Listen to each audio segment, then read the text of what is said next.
कहानी की शुरुआत में हम बैरी नाम के एक आदमी को देखते हैं जो पैसों से भरे कुछ बैग्स अपने घर पर लेकर आया। ये देखकर बैरी परेशान हो गया कि इतने पैसों को वो कहाँ रखेगा। घर पूरा भर चुका है, दफनाने तक के लिए जगह नहीं है। जहाँ भी उसने खोदा उसे पुराना दफनाया हुआ पैसा ही मिला। अब बैरी ने सोचा कि इन पैसों को घोड़ों के तबेले में छुपा देता हूँ, लेकिन जैसे ही उसने पैसे छुपाने के लिए दरवाजा खोला, ढेर सारे पैसे उसके ऊपर गिर पड़े। पूरे तबेले में नोट ही नोट फैल गए। लेकिन हमेशा से उसके पास इतना पैसा नहीं था। आज से कुछ साल पहले वो बस एक एयरलाइन में पायलट था। बैरी की गर्लफ्रेंड बहुत खूबसूरत है और वो अपनी जिंदगी में भी काफी खुश था। बैरी को लगा कि उसकी पूरी जिंदगी ऐसे ही खुशी खुशी निकलेगी। लेकिन फिर अचानक से मुसीबत ने दस्तक दे दी। एक शाम जब बैरी अपने होटल में आराम करने पहुंचा तो एक दाढ़ी वाला आदमी वहां उससे मिलने आया और बैरी को ब्लैकमेल करने लगा। उसने बैरी के ऊपर पैसों के लिए सिगार की स्मगलिंग करने का आरोप लगाया। ये सुनकर बैरी के पसीने छूट गए, क्योंकि अगर ये बात बाहर निकली तो उसकी बदनामी हो जाएगी। उसका पायलट का लाइसेंस रद्द कर दिया जाएगा। फिर क्या करेगा वो जिंदगी में। बैरी को घबराया हुआ देखकर इस आदमी ने बताया कि वो एक CIA एजेंट है और उसका नाम है मॉन्टी। फिर बैरी को उसने अपनी टीम से मिलवाया। वो बैरी को एक गुप्त जगह पर ले गए जो जहाज रखने की जगह थी।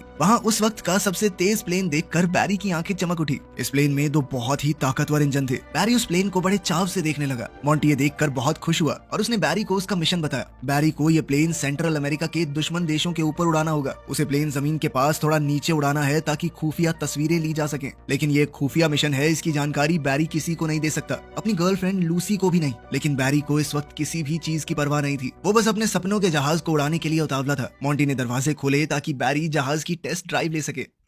घर जाकर उसने लूसी को बताया कि मुझे अभी वाली नौकरी छोड़नी है, क्योंकि मुझे एक दूसरी कंपनी में बहुत अच्छा काम मिला है। उसने अपने मिशन का कोई जिक्र नहीं किया। लूसी को ये बात बड़ी ही अजीब लगी। कोई पायलट एक एयरलाइन में कैप्टन की नौकरी छोड़कर एक अनजान कंपनी में क्यों काम करना चाहेगा। उसी रात एक फ्लाइट के दौरान बैरी अचानक से कॉकपिट छोड़कर निकल गया अपनी जिंदगी की एक नई शुरुआत करने। उसके बाद से बैरी मॉन्टी का आदमी बन गया। वो सेंट्रल अमेरिका के देशों में अंदर तक जहाज उड़ाता और हर तरह के खतरे का सामना करता ताकि वो खुफिया तस्वीरें ले सके। हर बार सफर बहुत खतरनाक होता, लेकिन बैरी को अब इसी में मजा आने लगा था। मॉन्टी ने जब तस्वीरें अपने सीनियर्स को दिखाई तो लोग बहुत तारीफ करने लगे। लेकिन अभी तक बैरी ने लूसी को कुछ नहीं बताया था। उन दोनों की शादी भी हो गई और अब एक बेटी भी है। लेकिन बैरी की आमदनी अब कुछ खास नहीं हो रही। बैरी ने मॉन्टी से कहा कि देख भाई, इतने में तो गुजारा नहीं हो सकता ना आदमी का, कुछ करना। लेकिन मॉन्टी ने इस बारे में कुछ नहीं किया। अब मॉन्टी ने बैरी को पनामा में एक नया मिशन सौंप दिया। बैरी को ऐसे मिशन की आदत हो चुकी है। उसने बड़े आराम से ये काम पूरा कर लिया। देखते ही देखते 1980 शुरू हो गया। बैरी कोलंबिया में जहाज का फ्यूल भरने रुका तो अचानक उसे ढूंढते हुए 3 आदमी वहाँ पहुंचे। ये गुंडे खुलेआम बंदूक लिए घूम रहे थे। उन्होंने धमकाकर बैरी को गाड़ी में बैठाया। बैरी के पास कोई चारा तो था नहीं, इसीलिए वो चुपचाप उनके साथ उनके बेस पर चला गया। वहाँ उन्हें इनका लीडर पाब्लो एस्कोबार मिला।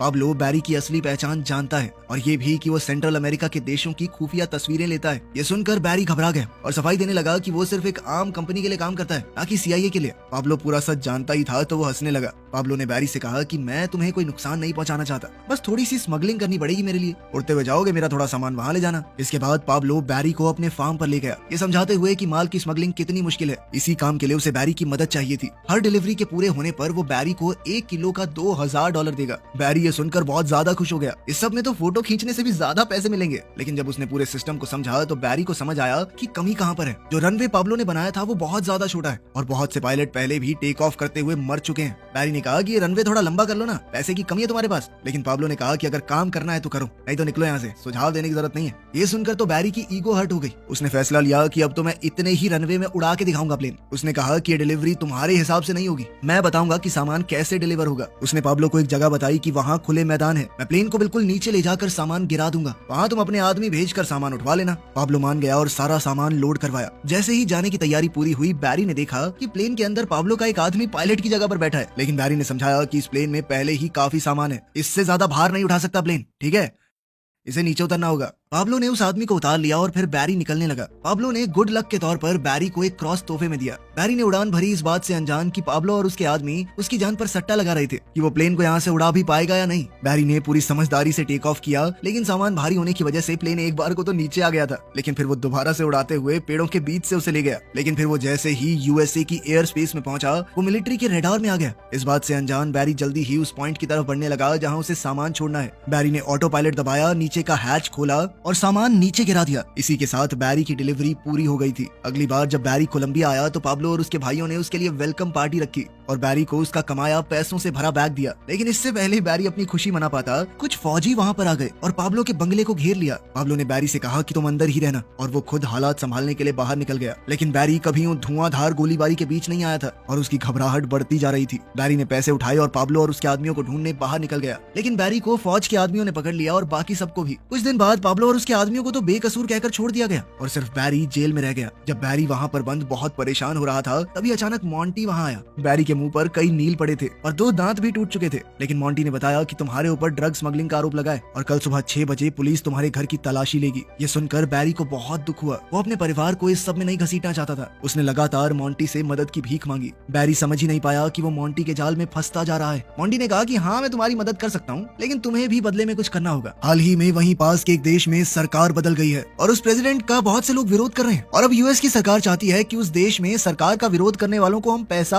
और हथियार भेजें, लेकिन किसी को पता न चले कि हमने भेजे हैं। अमेरिका का नाम नहीं आना चाहिए कहीं पर। और इस काम को करने का जिम्मा मॉन्टी के ऊपर ही आया था। और अब तो मॉन्टी के पास एक काबिल पायलट भी है। मॉन्टी बैरी का क्रिमिनल रिकॉर्ड तो नहीं मिटा सकता, लेकिन उसने बैरी को सलाह दी कि तुम्हें घर बदलना होगा। एक छोटा सा शहर है मीना, वहाँ पर मिलना मुझसे। बैरी के पास कोई रास्ता तो था नहीं, इसीलिए उसने घर पहुंचकर लूसी और अपनी बेटी को उठाया और कहा कि जल्दी से बैग पैक करो, हम जल्द ही यहाँ से निकलेंगे। बैरी की इस हरकत से लूसी को शक हुआ। लूसी ने बार बार पूछा कि हो क्या रहा है ये सब, लेकिन बैरी कुछ भी समझाने की हालत में नहीं था। उसने लूसी से कहा कि मुझ पर भरोसा रखो। सुबह होते ही पूरा परिवार सारा सामान बांधकर उस जगह से निकल गया। वो तीनों अब उस छोटे से शहर मीना में पहुंचे, जहाँ पर सिर्फ 2000 लोग रहते थे। ये लोग एक टूटे फूटे घर पर पहुंचे, जहाँ मॉन्टी ने उनके रहने का इंतजाम किया हुआ था। अभी बैरी वहाँ पहुंचा ही था कि तभी उसने देखा कि मॉन्टी भी वहाँ पहुंच चुका है और बैरी उससे मिलने बाहर गया। मॉन्टी ने बैरी को एक सरप्राइज दिया। वहाँ लगभग 2000 एकड़ का एक एयरपोर्ट था। मॉन्टी ने बैरी को ये तोहफे में दे दिया कि अब ये पूरी जगह तुम्हारी, जिस पर मौजूद सब कुछ अब बैरी का था। बैरी को अपनी आंखों पर विश्वास नहीं हो रहा था। उसने अपने आसपास देखा, लेकिन उसे भरोसा ही नहीं हो रहा था कि ये सब कुछ उसका है, क्योंकि मॉन्टी पहले पैसे तो बढ़ा नहीं रहा था उसके।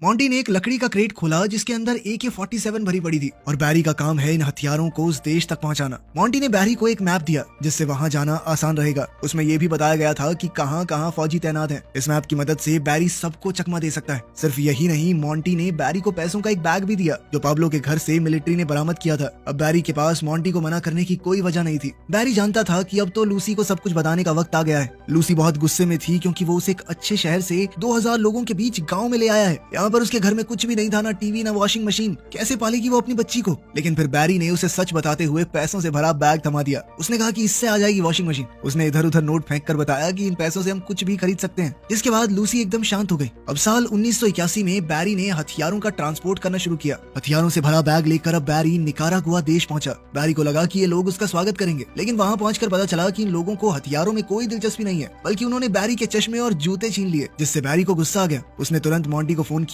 और किस्सा समझाया, लेकिन मॉन्टी ने कुछ खास जवाब नहीं दिया। उसने कहा कि बैरी का काम हथियार सही वक्त पर सही जगह पहुंचाना है, उन लोगों को नहीं चलाने ना चलाएं। लाचार होकर वो दोबारा से उस देश में गया डिलीवरी करने, लेकिन इस बार वो अपने बचाव के लिए बेसबॉल बैट साथ लेके गया था कि आगे बढ़े ना माथा फोड़ दूंगा मैं, चुपचाप बंदूकें लो और निकलो यहाँ से। इस बार उसने इन विरोधियों को कुछ तोहफे भी दिए। हैरानी तो उसे तब हुई जब पाब्लो और उसके 2 भाई भी उस जगह आ गए, पर वो यहाँ लड़ने नहीं आए थे, बल्कि उन्होंने बताया कि ये विरोधियों का ढोंग हमने ही रचा है ताकि अमेरिका की मदद ले सकें। अब पाब्लो ने दोबारा बैरी को पिछली बार की तरह स्मगलिंग करने के लिए कहा ताकि अवैध सामान की डिलीवरी USA में की जा सके। क्योंकि बैरी के पास अब जबरदस्त मैप है जो उसने मॉन्टी ने दिया था, उसने ये करने से मना नहीं किया क्योंकि मैप के जरिए पकड़े जाने की संभावना बहुत कम थी। अब अगले कुछ दिनों तक बैरी एक मेहनती आदमी की तरह हथियार निकारागुआ तक पहुंचाता रहा और फिर अवैध सामान की डिलीवरी वहां से अमेरिका में कर देता। वो जितना काम करता गया उतने पैसे आते रहे। अब ये काम बड़ा होता चला गया और बैरी ने 4 और पायलट्स को काम पर रखा ताकि जल्दी जल्दी ज्यादा काम हो सके। जब बैरी ढेर सारा पैसा कमाने लगा, तभी CIA ने एक कदम उठाया। अब वो सिर्फ हथियारों की डिलीवरी नहीं करवाना चाहते थे, बल्कि वो चाहते थे कि विरोधियों को US में लाकर उन्हें ट्रेनिंग दी जाए ताकि फिर वो वापस जाकर अपने देश में सरकार का तख्ता पलट कर दें। अब बैरी ने पूछा कि कहाँ पे दोगे ट्रेनिंग, कहाँ छोड़ना है उनको? तो मॉन्टी ने कहा कि 2000 एकड़ का एयरपोर्ट दिया तुझे, थोड़ी जगह तो दे दे भाई। खैर इस सब से बैरी को कुछ खास फर्क नहीं पड़ा। जहाँ वो अवैध सामान ला रहा था उसकी जगह बस कुछ लोग थे अब, लेकिन जैसा CIA चाहती थी वैसा हुआ नहीं।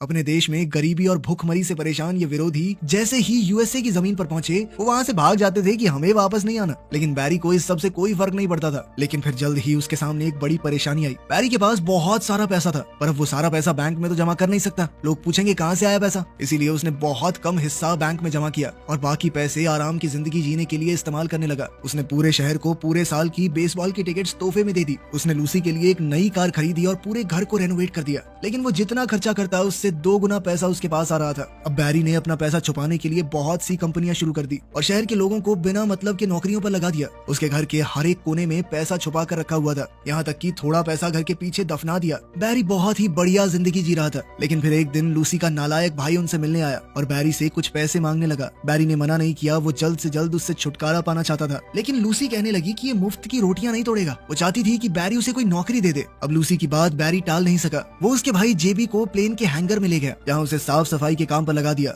अब कहानी उसी जगह पहुंच गई जहाँ से शुरुआत हुई थी। बैरी अपने घर पे नोट छुपा रहा था। वो तबेले में फैल चुके नोटों को हटा ही रहा था कि तभी उसने जेबी को वहाँ आते देखा, एक नई गाड़ी और अपनी गर्लफ्रेंड के साथ। लूसी गुस्से में आ गई जब उसे पता चला कि उसका भाई कोई काम नहीं कर रहा, पैसे चुरा के इधर उधर घूम रहा है। बैरी ने उससे पूछा कि पैसे कहाँ से आए, तो उसने कहा कि सफाई करते हुए मुझे एक बैग मिला जो पैसों से पूरी तरह भरा हुआ था। मैंने उसी पैसे से ये गाड़ी खरीदी है। बैरी को गुस्सा तो बहुत आया, पर उसे समझ नहीं आया कि करे तो करे क्या। बात यही खत्म नहीं हुई। उसके बाद से बैरी बहुत ही लापरवाह होता गया। लगभग 2 साल बाद पुलिस की नजर बैरी के ऊपर पड़ी। बैरी को पकड़ने के लिए DEA यानी ड्रग एनफोर्समेंट एजेंसी ने एक जाल बिछाया, लेकिन बैरी जहाजों के बारे में सब कुछ जानता था। उसे पता था कि DEA के जहाज तेज तो हैं, लेकिन उनकी रेंज ज्यादा नहीं होती। बैरी पूरी रात समुद्र के ऊपर गोल गोल घूमता रहा और जल्द ही पुलिस के प्लेन्स का फ्यूल खत्म हो गया और उन्हें वापस मुड़ना पड़ा। लेकिन बैरी के ऊपर अब सिर्फ DEA ही नहीं, FBI की भी नजर थी। जिस हिसाब से बैरी के पास पैसा आ रहा था वो उनकी नजर में आ गया था। जल्द ही FBI के कुछ लोग मीना पहुंचे जांच करने। FBI के एक एजेंट ने देखा कि वहाँ पर बैंक ही बैंक खुले हुए हैं और एक से बढ़कर एक महंगी गाड़ियां सड़कों पर चल रही हैं। वो समझ ही नहीं पा रहे थे कि आखिर इस शहर के लोगों के पास इतना पैसा आ कहां से रहा है। एक और मिशन के दौरान बैरी अब बॉर्डर पेट्रोल की नजर में भी आ गया था और जिस तरह DEA को बैरी ने चकमा दिया था, उस बात को ध्यान में रखते हुए बॉर्डर पेट्रोल वालों ने बैरी के प्लेन जैसे ही 2 और प्लेन भेजे ताकि इस बार किसी भी हालत में बैरी पकड़ा जाए। बैरी ये देखकर गुस्से में नीचे की तरफ बढ़ने लगा और हाईवे के ऊपर ही प्लेन लैंड करने लगा। लैंड होते ही जब बैरी प्लेन से उतरा, उसने सड़क पर मौजूद बच्चों की तरफ थोड़े पैसे फेंके, उनकी साइकिल ली और वहाँ से गायब हो गया। अभी बैरी ने सांस भी नहीं ली थी कि तभी पाब्लो का फोन आ गया। DEA पाब्लो के पीछे भी पड़ी थी, इसीलिए अब वो कोलंबिया में नहीं रह सकता। वो अब वहाँ से भागकर निकारागुआ आ गया था, जिसके बाद बैरी भी वहाँ के लिए निकल गया। जैसे ही बैरी गया, जेबी ने एक पैसों से भरा बैग उठाया और अपनी नई गाड़ी लेकर मौज मस्ती करने के लिए निकल गया। उसके हाथ में पैसों से भरा सूटकेस था और वो एक रेस्टोरेंट में घुस गया, लेकिन वहाँ देखा कि पुलिस वाले खाना खा रहे हैं। डर कर जेबी अचानक भागा, लेकिन पुलिस वालों ने उसका पीछा करके उसे पकड़ लिया। इस वक्त बैरी पाब्लो से मीटिंग कर रहा था। जैसे ही लूसी से इस पूरी घटना की खबर मिली, बैरी जल्द से जल्द वापस मीना पहुंचा। उसने शहर के सबसे महंगे वकील को बुलाया जेबी को छुड़वाने के लिए, लेकिन पाब्लो को शक हो गया कि कहीं जेबी ने पुलिस को सब कुछ बता तो नहीं दिया। तो उसने बैरी से कहा कि मैं तुम्हारी मदद करूंगा इस सब को ठीक करने में। बैरी समझ गया कि अगर मामला इसने अपने हाथ में लिया तो खून खराबा होगा। बैरी ने बहुत मना करने की कोशिश की, लेकिन पाब्लो नहीं माना। इसके बाद बैरी जेबी से मिलने के लिए भागा। जैसे ही जेबी स्टेशन से निकला, बैरी ने उसे गाड़ी में बैठाया, एक पैकेज दिया जिसमें पूरी जिंदगी गुजारने के लिए पैसे हैं और एक पासपोर्ट के साथ साथ प्लेन की टिकट्स भी हैं। बैरी चाहता था कि जेबी देश छोड़कर चला जाए, लेकिन जेबी को लगा बैरी उसे भगाना चाहता है। गुस्से में जेबी ने बैरी से कहा कि हर महीने पैसे पहुंचने चाहिए मेरे तक, वरना पुलिस को सब कुछ बता दूंगा मैं। फिर वो लूसी को भी गालियां देने लगा। अब बैरी बहुत गुस्से में आ गया और वो गाड़ी से उतरकर जेबी के पीछे दौड़ा, लेकिन तभी जेबी ने डर कर गाड़ी स्टार्ट की और वहाँ से भगाई। बैरी उसके पीछे पीछे भाग ही रहा था कि रुक साले, मैं बताता हूँ तुझे। लेकिन थोड़ी दूर जाते ही गाड़ी में जबरदस्त धमाका हुआ, जिसमें जेबी मारा गया और पैसे इधर उधर उड़ने लगे। बैरी एक बार के लिए तो भौचक्का रह गया, पर अंदर ही अंदर वो समझ गया था कि ये पाब्लो का काम है। बैरी ने अपनी गाड़ी से जेबी की गाड़ी को खींचना शुरू किया और उसे जंगल में छोड़ दिया। वहीं CIA को पता चल गया कि जो हथियार निकारागुआ भेजे गए हैं वो ड्रग ट्रैफिकिंग करने वालों के हाथ लग गए हैं। निकारागुआ से लाए गए विरोधी जिन्हें ट्रेनिंग दी गई थी, उनमें से बहुत कम लोग ट्रेनिंग पूरी करके वापस लड़ने गए। अब CIA वालों को समझ आया कि इनको बुलाकर ट्रेनिंग देना बहुत बड़ी बेवकूफी थी और मॉन्टी से ये सारा मिशन कैंसिल करने के लिए कहा। जब बैरी ने उन सबको वापस जाते देखा तो उसने मॉन्टी से पूछा कि अब क्या, आगे कुछ काम नहीं दोगे? लेकिन मॉन्टी ने कोई जवाब नहीं दिया, बस कहा कि मेरे अगले इशारे का इंतजार करना। अब बैरी समझ गया कि वो बुरी तरह फंस चुका है और मॉन्टी को भी अब उसकी कोई जरूरत नहीं है, तो वो उसका साथ भी नहीं देगा। अगले ही दिन जब मॉन्टी ऑफिस पहुंचा, उसने कहा कि बैरी से जुड़े हुए सारे कागजात जला दो, उसका हमसे कोई लेना देना नहीं होना चाहिए। वहीं बैरी ने अपनी पूरी टीम को तैयारी करके भागने के लिए कहा। जैसे ही बैरी और उसके साथ ही भागने की तैयारी कर रहे थे, तभी वहाँ DEA, ATF, FBI, पुलिस हर कोई आ गया। जल्द ही उन्होंने उसे हिरासत में ले लिया और प्रोसिक्यूटर के ऑफिस में ले गए ताकि उसके किए की उसे ज्यादा से ज्यादा सजा दिलवा सके। इसी बीच बैरी उन सबको घूस देने की कोशिश कर रहा था। तुम सबकी जिंदगी बना दूंगा मैं, 1 करोड़ दूंगा, 1-1 करोड़ सबको, चलो नहीं ना 10 करोड़ दूंगा। लेकिन तभी अचानक वकील को एक फोन आया। बैरी समझ गया कि कुछ तो बदल गया है। प्रोसिक्यूटर गुस्से में बाहर आई और बैरी की हथकड़ियां खोलने के लिए कहा और उस एक फोन ने बैरी को आजाद कर दिया। जैसे ही वो बाहर निकला, सूट में 2 आदमी उसे गाड़ी में बैठा कर ले गए। बैरी को लगा कि ये मॉन्टी के आदमी है, लेकिन उसे वहाँ से डायरेक्ट एयरपोर्ट ले जाया गया और वहाँ से सीधा बैरी पहुंचा व्हाइट हाउस में। अब बैरी को प्रेसिडेंट से मिलना था तो वो काफी घबराया हुआ था। वो समझ नहीं पा रहा था कि उसे यहाँ क्यों लाया गया है। CIA के डायरेक्टर और आर्मी कर्नल ने यह फैसला लिया कि बैरी एक आखिरी बार पाब्लो से डील करेगा, ताकि इस मौके का फायदा उठाकर पाब्लो की खुफिया तस्वीरें ली जा सकें। ये ऐसे सबूत होंगे जिन्हें झुकलाया नहीं जा सकेगा। बैरी ये काम करने को तैयार तो हो गया, लेकिन वो बहुत घबरा रहा था। अगर पाब्लो एस्कोबार को भनक तक लग गई कि बैरी उसे फंसाना चाहता है तो वो उसके चीथड़े उड़ा देगा। अपने परिवार से अलविदा कहकर बैरी और उसके असिस्टेंट ने एक सफर शुरू किया। वो एक तूफान से गुजरते हुए नकारागुआ पहुंचे। जैसे ही प्लेन का दरवाजा खोला, फौजी बंदूकें लेकर तैनात हो गए। बैरी घबरा गया, समझाने लगा कि ये सिर्फ एक तोहफा है। तभी पाब्लो वहां पहुंचा। उसने अपने फौजियों से कहा कि इसे मार दो। बैरी बहुत ज्यादा डर गया, पर तभी पाब्लो हंसने लगा और अपने फौजियों को पीछे हटने को कहा। पाब्लो का मजाक करने का अलग ही तरीका था। अब बैरी ने थोड़ा शांत होकर पाब्लो और उसके साथियों को सारे हथियार दिए। बैरी के साथी ने चुपके से खुफिया कैमरा चालू किया, जिससे पाब्लो और उसके साथियों के चेहरे साफ रिकॉर्ड हो गए। अब पुलिस के पास उनके खिलाफ ठोस सबूत आ गए थे। डायरेक्टर ने खुश होकर सबके लिए पार्टी रखी। बैरी ने अपना एक खतरनाक मिशन पूरा कर दिया था, लेकिन फिर एक दिन सरकार ने अपना वादा तोड़कर टीवी पर उसके चेहरे वाली फोटोज साफ साफ दिखा दी। दिखाना तो वो पाब्लो को चाहते थे, लेकिन पाब्लो के पास क्या टीवी नहीं था। अब उसे भी पता चल गया था कि बैरी ने उसे धोखा दिया है। उसने जल्द ही अपने कुछ गुंडों को भेजा बदला लेने के लिए। लेकिन बात यहीं खत्म नहीं हुई। सरकार पूरी तरह पलट गई। उन्होंने बैरी पर स्मगलिंग के आरोप लगाए, इसलिए FBI ने उसका सारा पैसा, सारी प्रॉपर्टी जब्त कर ली। उसका सब कुछ जब्त होने से एक रात पहले बैरी ने किसी तरह अपनी पत्नी लूसी को सारी ज्वेलरी पहनाकर वहां से भाग जाने को कहा, क्योंकि जो चीज उन्होंने पहनी होगी वो कोई जब्त नहीं कर पाएगा। लूसी अपने पति को छोड़कर जाना तो नहीं चाहती थी, पर वो समझ चुकी थी कि अब कोई चारा नहीं, अपने बच्चों के लिए उसे ये सब करना ही होगा। अगले दिन FBI ने बैरी का पूरा घर उलट पुलट दिया। बैरी समझ गया था कि अब उसके हाथ में कुछ नहीं रहा, ना उसका परिवार और ना ही पैसे। धीरे धीरे मामला शांत होने लगा और बैरी की सजा भी बहुत कम कर दी गई। वो जानता था कि पाब्लो उसे आसानी से छोड़ने वाला तो है नहीं। वो हर रात होटल का कमरा बदलता रहता। इस तरह डर डर के वो कुछ साल जिंदा रहा, लेकिन फिर एक दिन एक गुंडे ने उसे गाड़ी में ही गोली मार दी। तो आपके हिसाब से बैरी के साथ सही हुआ या गलत? कमेंट्स में जरूर बताना। मिलते हैं अगली वीडियो में।